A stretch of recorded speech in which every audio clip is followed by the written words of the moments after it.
Saludos Warhammers and Players, bienvenidos a Miniature Wars, soy Mencop y continuamos con un nuevo capítulo sobre el trasfondo o historia de Warhammer 40.000 octava edición. Seguimos adentrándonos en el trasfondo recopilado en el Códex de los Marines Espaciales. Los Salamandras. Nacidos en el fuego y forjados en combate, los Salamandras están entre los capítulos de Marines Espaciales más respetados del Imperium. Son conocidos por su carácter estoico y sostienen que cada batalla es una prueba de su habilidad, determinación y resistencia, un crisol en el que se forjan los guerreros más fuertes. El hecho de que durante 10.000 años los Salamandras hayan sido considerados un paragón de fuerza, honor y resolución es el verdadero legado de su primarca, uno que perdura en los años oscuros del 41 milenio. Vulcan. El primarca Vulcan fue criado por un herrero que le enseñó el valor de la paciencia y el trabajo en el mundo volcánico de Nocturne. Este mundo era un lugar duro, con inmensas montañas y ríos de lava, con poco que ofrecer a sus habitantes excepto ricos depósitos minerales. A lo largo de cientos de generaciones, la gente de Nocturne se había endurecido, moldeados por su mundo hasta convertirse en una raza dura. La constitución fuerte y propósitos firmes, los reclutas ideales para el Adeptus Astartes. Cuando el emperador se reunió con Vulcan, estuvo de acuerdo en que Nocturne fuera el mundo natal de las Salamandras. Vulcan reorganizó la legión de las Salamandras en 7 casas guerreras. Cada una de ellas se recluta a partir de uno de los 7 grandes asentamientos de Nocturne, lo que sirve para vincular aún más a los reclutas. Los Salamandras se hicieron conocidos por su valor abnegado, pero sus gloriosas victorias de la Gran Cruzada no duraron para siempre. Junto con los Manos de Hierro y la Guardia del Cuervo, los Salamandras fueron engañados por el traidor Horus para ocupar su posición en la primera oleada del ataque a Isstvan V, siendo masacrados en una trampa infernal. Aunque los Salamandras sufrieron pérdidas trágicas, escaparon lo suficientes como para reconstruir la legión y salvarla de la extinción. Los Salamandras no se jactan de sus actos durante la herejía, ya que estuvieron recuperándose de una trampa que deberían haber previsto. Cuando se escribió el Codex Astartes, Vulcan estuvo entre los primarcas que se opuso a la decisión de Guilliman de separar el poder de las legiones. Aunque se desconocen las palabras que hubo entre ambos primarcas, se cree que Vulcan se acercó a su hermano para expresar humildemente sus preocupaciones sobre el escaso número de su legión. Dijera lo que dijera, Guilliman cedió, y los Salamandras fueron la única legión que no tuvo que dividirse en varios capítulos.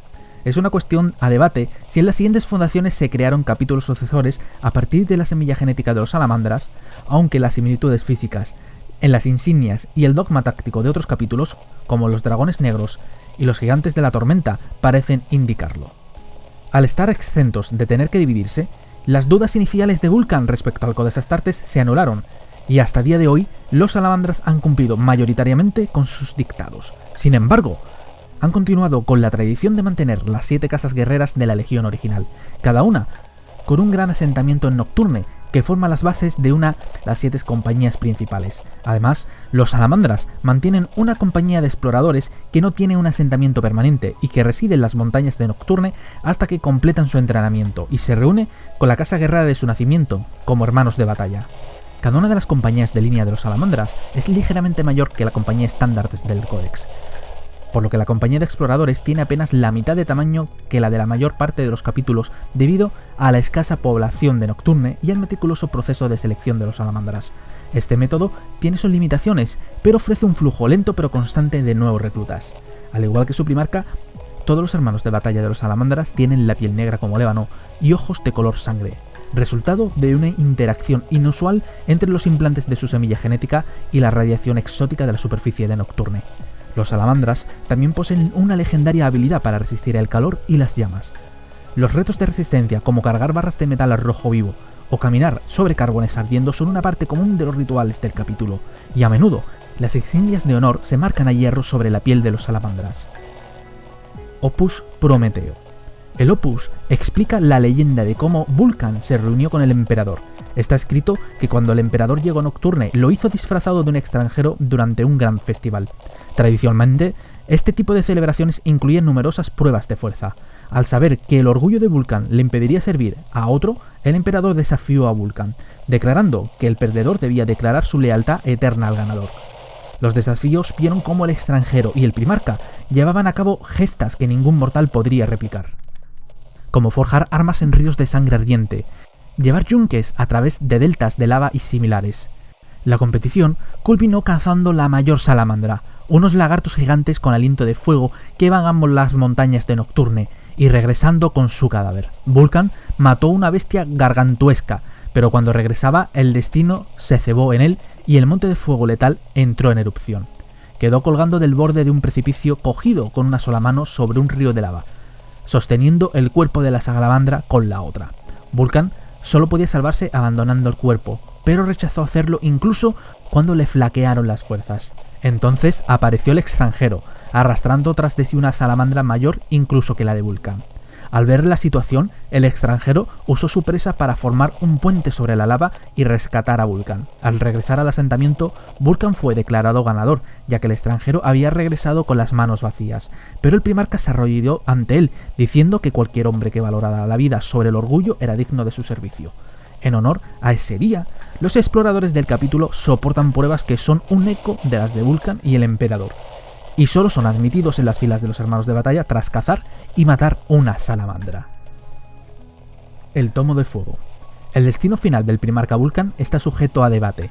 Algunas fuentes dicen que lideró a su capítulo durante 3000 milenios antes de desaparecer en una misión no documentada. Aunque se le había considerado perdido en diversas ocasiones, siempre reaparecía. Su última desaparición, sin embargo, resulta más misteriosa basándonos en los textos que dejó atrás, conocidos colectivamente como el Tomo de Fuego. Aunque gran parte de su contenido son profecías que han sido interpretadas de formas distintas, un mensaje es común entre ellos. El primarca legó a su capítulo diversos artefactos personales, creados por sus propias manos, aunque nadie sabía dónde estaban, y el texto no daba indicaciones al respecto. De estas nuevas reliquias, 5 se han recuperado. Las leyendas dicen que solo cuando se hayan recuperado todos, Vulcan regresará para liderar a sus guerreros en la última guerra contra los enemigos de la humanidad. Manos de hierro. Fusiones inflexibles de carne y acero. Los marines espaciales de los Manos de Hierro luchan con resolución mecánica, desprovistos totalmente de piedad o debilidad. Durante 10.000 años han combatido con una lógica fría y una furia calculada tan terrible, esencial como mortífera en su efectividad. Los Manos de Hierro avanzan como máquinas hacia el combate para aplastar la rebelión y las invasiones por toda la galaxia conocida, y gracias a su fuerza y determinación, el Imperium ha sobrevivido. Hierro sobre carne. La creencia central de los Manos de Hierro es que la carne, incluso la mejorada genéticamente de un marín espacial, es inherentemente débil. Mientras que los marines espaciales heridos habitualmente reemplazan sus miembros dañados por otros biónicos, los Manos de Hierro se extirpan partes perfectamente funcionales para sustituirlas por metal. A lo largo de su vida, los Manos de Hierro tienden a volverse cada vez más resentidos hacia su propia carne y reemplazan sus miembros originales por una creciente gama de mejoras. El honor definitivo para un Mano de Hierro es fusionar su mente con el cuerpo de un Dreadnought, para poder dejar atrás su cuerpo mortal y poder combatir eternamente como una máquina viviente. El desprecio y odio que los Manos de Hierro desprenden hacia la debilidad en cualquiera de sus formas está heredada de las creencias de su primarca, Ferrus Magnus, y debe mucho a su educación en el mundo de Medusa. Sin embargo, la naturaleza amargada de los Manos de Hierro y su obsesión de purgar su propia carne no derivan de las enseñanzas de Ferrus, sino de su trágica muerte. La muerte de Ferrus. Cuando las noticias de la traición de Horus llegaron a Ferrus, su rabia fue tan cegadora que eclipsó su reconocida sensatez. Ferrus se puso a la cabeza de su legión junto a sus guerreros veteranos para sumarse a las fuerzas de asalto encargadas de destruir a Horus en Isstvan V. Ferrus lideró el ataque junto a las legiones de Salamandras y Guardia del Cuervo, pero debido a una traición inesperada cayeron en una emboscada despiadada. Mientras sus aliados intentaban una retirada desesperada rodeados por las fuerzas traidoras, Ferrus forzó un ataque. Consumido por la rabia, no escuchó a sus hermanos primarcas que le rogaban desistir.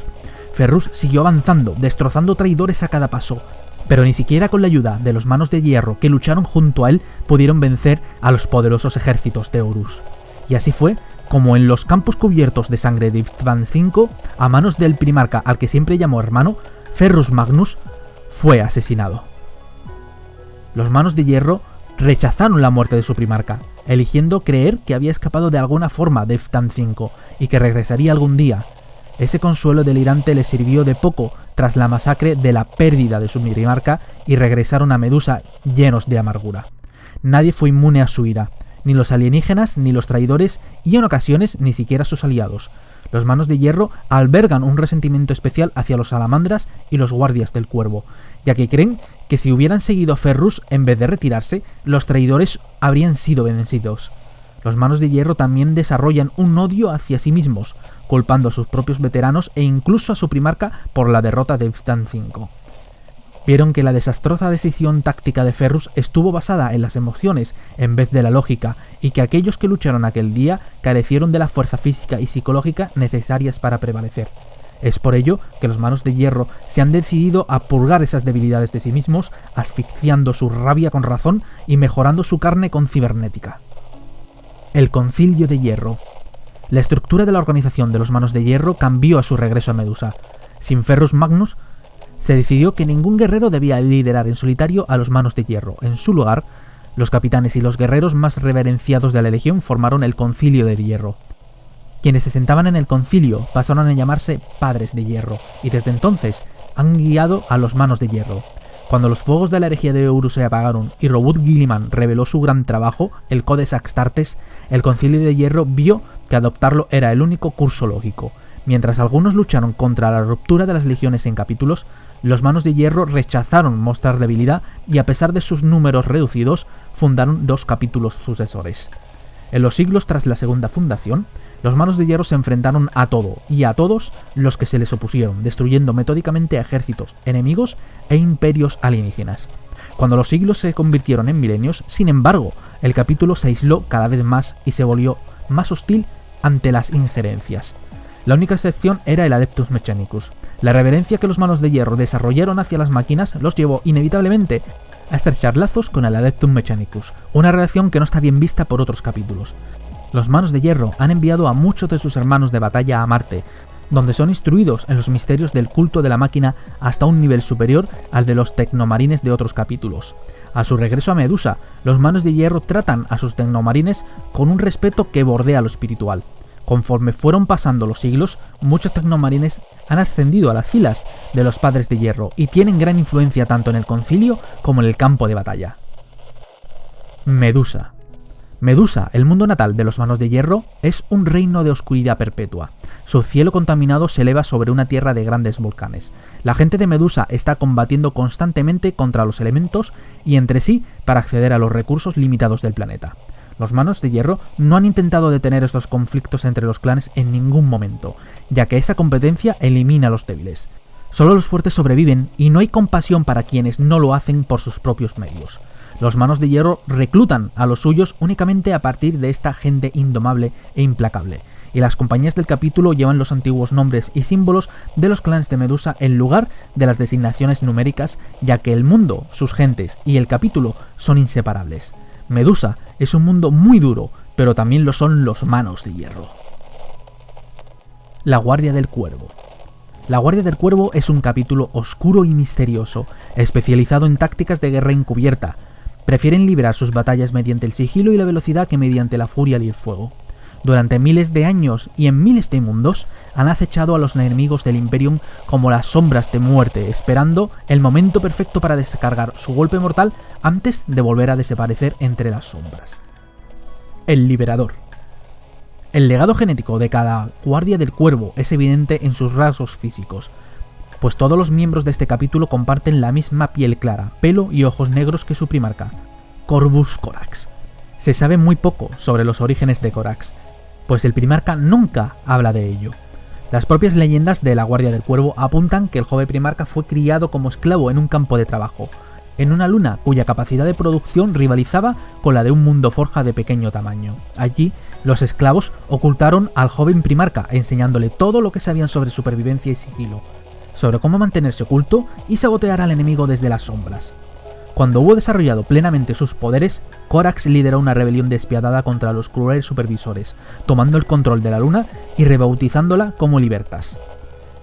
La reunión posterior de Corax con el emperador de la humanidad está asimismo envuelta en el misterio, sin ningún registro de lo que ocurrió entre ellos. Lo único que se sabe con seguridad es que Corax aceptó el mando de la Legión de la Guardia del Cuervo y ocupó su lugar al lado del emperador. Bajo la dirección de Corax, el asesinato, la infiltración, el sabotaje y el sigilo se convirtieron en palabras claves del lenguaje de la Guardia del Cuervo, y en estos aspectos, la pericia de la Legión demostró ser ejemplar. Cuando Horus se rebeló contra el emperador, la Guardia del Cuervo fue una de las muchas legiones que asaltaron los cuarteles generales de las tropas traidoras en el planeta Iftan V. Aquella debía ser la batalla que definiera la fase inicial de la herejía de Horus, pero la Guardia del Cuervo cayó en una artera trampa del enemigo y resultó masacrada. Muy pocos oponentes hubiesen sido capaces de tener éxito en una emboscada contra Corax y la Guardia del Cuervo, lo cual demuestra la supremacía que Horus tenía sobre todas las facetas de la guerra. Así pues, en un único y sangriento día, la Guardia del Cuervo quedó reducida a una minúscula fracción de lo que había sido. Es más, aquella funesta batalla seguiría teniendo repercusiones catastróficas para la Guardia del Cuervo aún durante milenios siguientes. La maldición del Cuervo. Corax y el puñado de guardias del Cuervos que sobrevivieron para escapar de Iftan V volvieron a la Torre del Cuervo, la fortaleza monasterio de la Legión en Libertas, a fin de reconstruir sus fuerzas. Aquel era un momento crítico para Corax, y solo aplicando medidas desesperadas sería capaz de salvar a la Legión de la extinción total. Gracias a varios procesos para acelerar la replicación de las semillas genéticas, que hasta entonces solo conocía el emperador, Corax esperaba poder lograrlo. Pero algo salió terriblemente mal, y poco después de haber sido creados, muchos de los nuevos guerreros empezaron a sufrir una rápida y monstruosa degeneración genética. Los propios guardias de Cuervo jamás hablan sobre aquellos siniestros días, pero previenen las leyendas sobre aullidos inhumanos que se oyeron de tanto en tanto, surgiendo de las mazmorras de la Torre del Cuervo. Sea cual sea la verdad, ese episodio siempre ha ensombrecido la biografía de Corax, que pese a todo, logró que la Guardia del Cuervo repoblase sus filas y volviese a la lucha contra las fuerzas de Horus.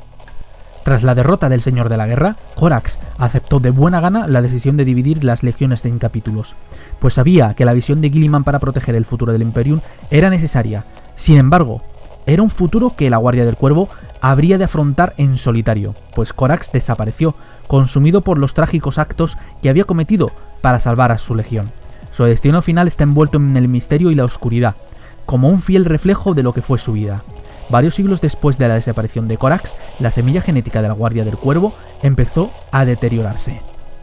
Quizás como efecto secundario de las técnicas de cultivo acelerado de los genes utilizadas en eras anteriores, varios órganos internos exclusivos de los marines espaciales no funcionaban como debían, y los esfuerzos de los apotecarios para compensar dicho daño genético no lograban mejorar la situación.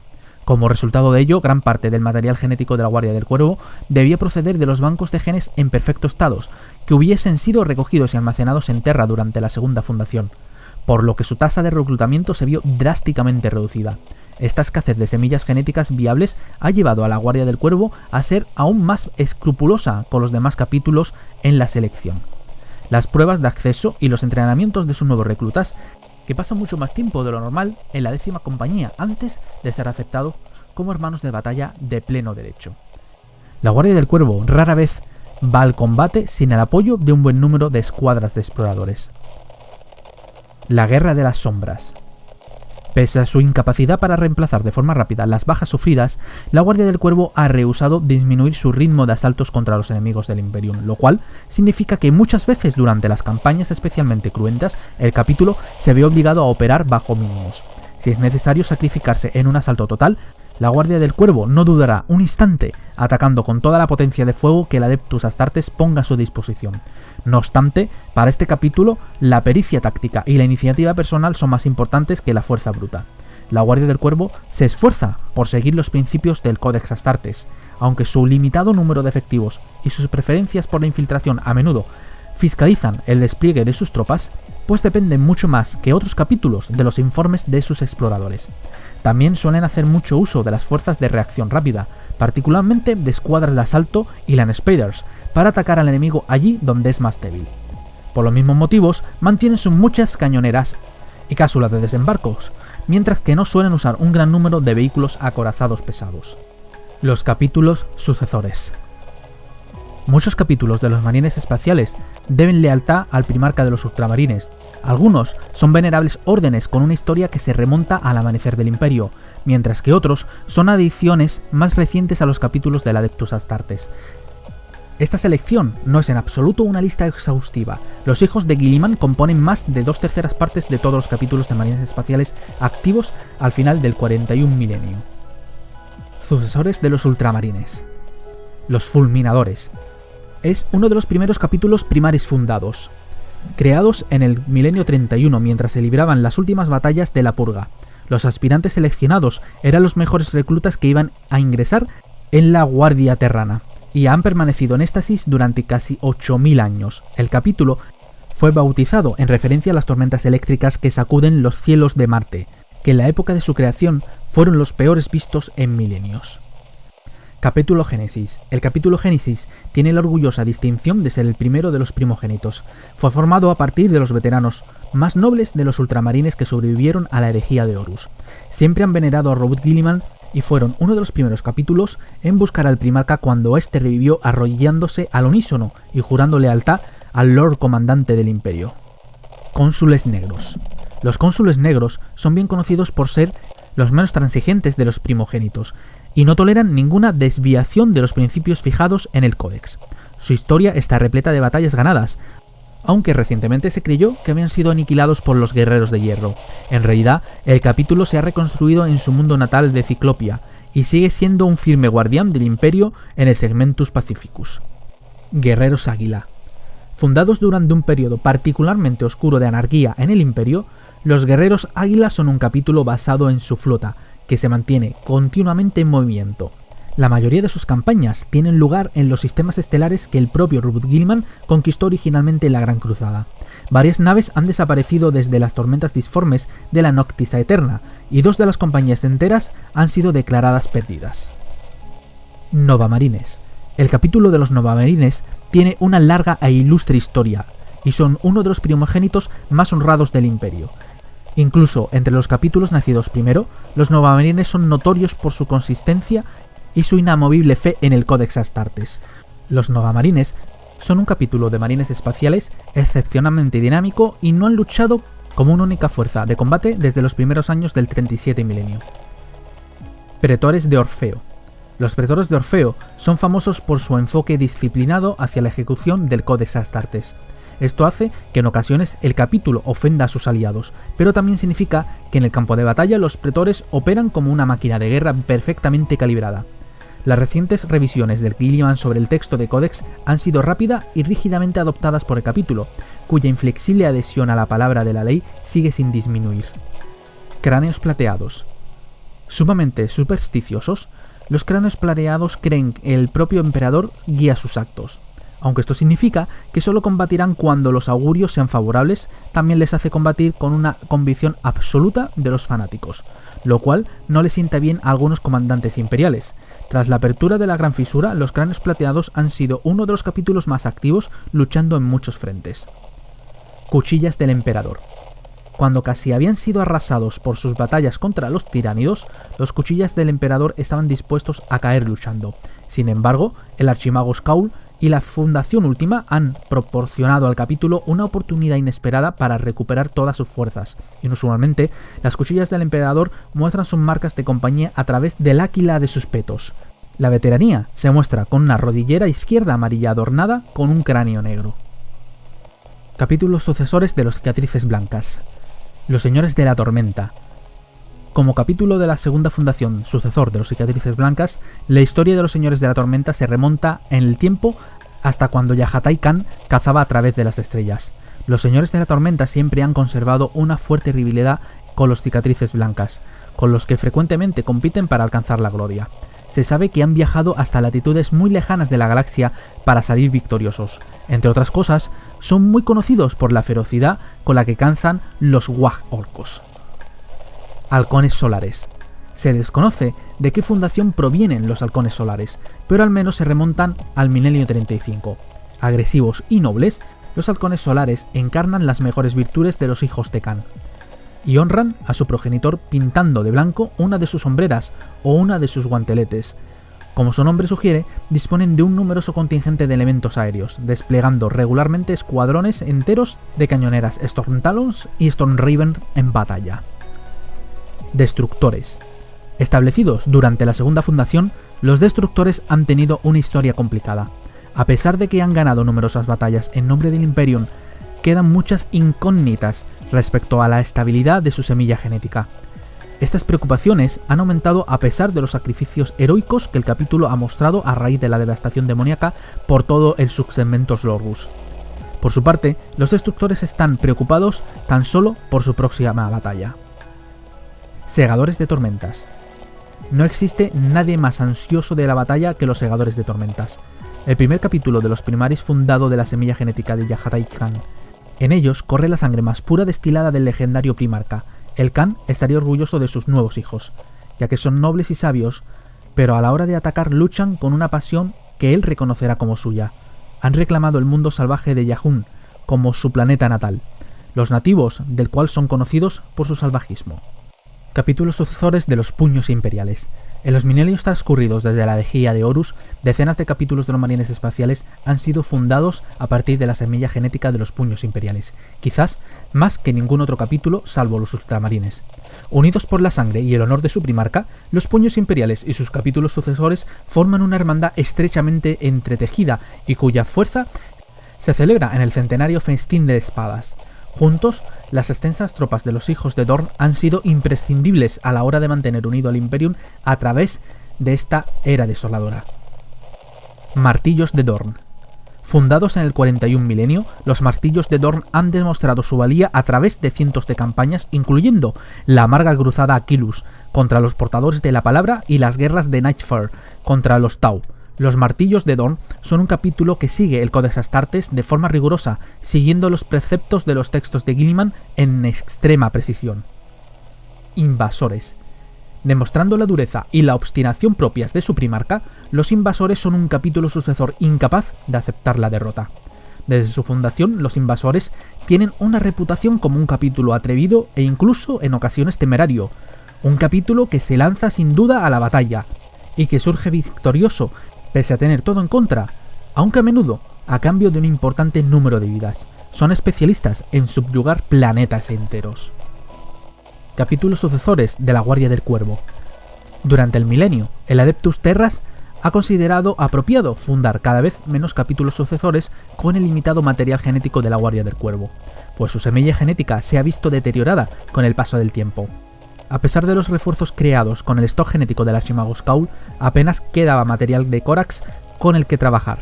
De todos los capítulos que todavía pueden realizar el proceso de fundación, es la Guardia del Cuervo quien posee la menor cantidad de material para emplear, y por tanto, es más vital que sus apotecarios y los de sus capítulos sucesores recuperen todas y cada una de las semillas genéticas de cada guerrero caído. Los Injuriadores. Uno de los pocos capítulos sucesores de la segunda fundación de la Guardia del Cuervo. Las filas de los Injuriadores fueron formadas mayoritariamente por los veteranos de la Legión original, los pocos supervivientes del desastre de Ipstan V. Han probado ser dignos herederos del legado de Corax, poseyendo unas habilidades excepcionales en la guerra furtiva y las emboscadas. Libran una interminable guerra en las sombras con las fuerzas traidoras de la Legión Alfa, y han conseguido frustrar muchas de sus insidiosas maquinaciones. Caballeros del Cuervo. Poco se sabe sobre el misterioso capítulo de los Caballeros del Cuervo. Cuando luchan codo con otras fuerzas imperiales, solo se han comunicado cuando es estrictamente necesario y utilizan su propia jerga críptica de combate entre ellos. El monasterio fortaleza de los Caballeros del Cuervo se encuentra en el mundo feudal de Coralax. Para los habitantes de este páramo desolado, los Caballeros del Cuervo son figuras mitológicas que descienden de los cielos para llevarse los espíritus de sus más poderosos y jóvenes guerreros. Acechadores de la Fisura. Un capítulo de nueva fundación. Los Acechadores de la Fisura están formados solo por marines primaris. Se basan en flotas, pues su misión es patrullar la Cicatrix Maledictium, ya que muchas asquerosas abominaciones emergen de esa gran brecha en la realidad. Además de exterminar a los enemigos del Emperador, buscan de forma diligente un modo de reconectar con los cimientos de miles de mundos del norte galáctico. Guardia Negra. Este capítulo se basa en la aplicación precisa de una potencia de fuego abrumadora para acabar con sus enemigos.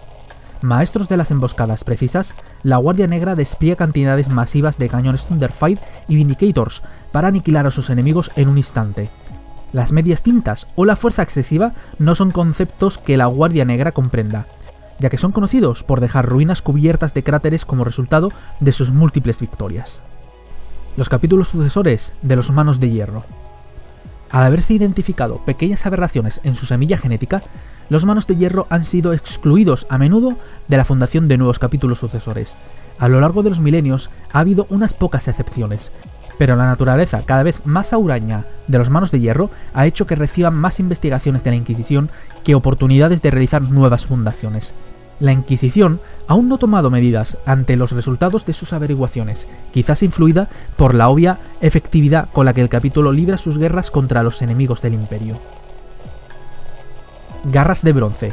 Inflexibles y despiadados, los Garras de Bronce son conocidos por su estoicismo ante la adversidad y su sombría determinación por la victoria. Desde su creación durante la Segunda Fundación han amasado una larga lista de glorias y triunfos. Su mundo natal fue destruido hace mucho por una marea de demonios. Desde aquel día, estos vástagos de Ferrus Manus están embarcados en una cruzada de venganza alrededor e incluso dentro del Ojo del Terror. Señores de Hierro. Los Señores de Hierro son un capítulo conocido por su conducta excepcionalmente severa y su doble xenofobia.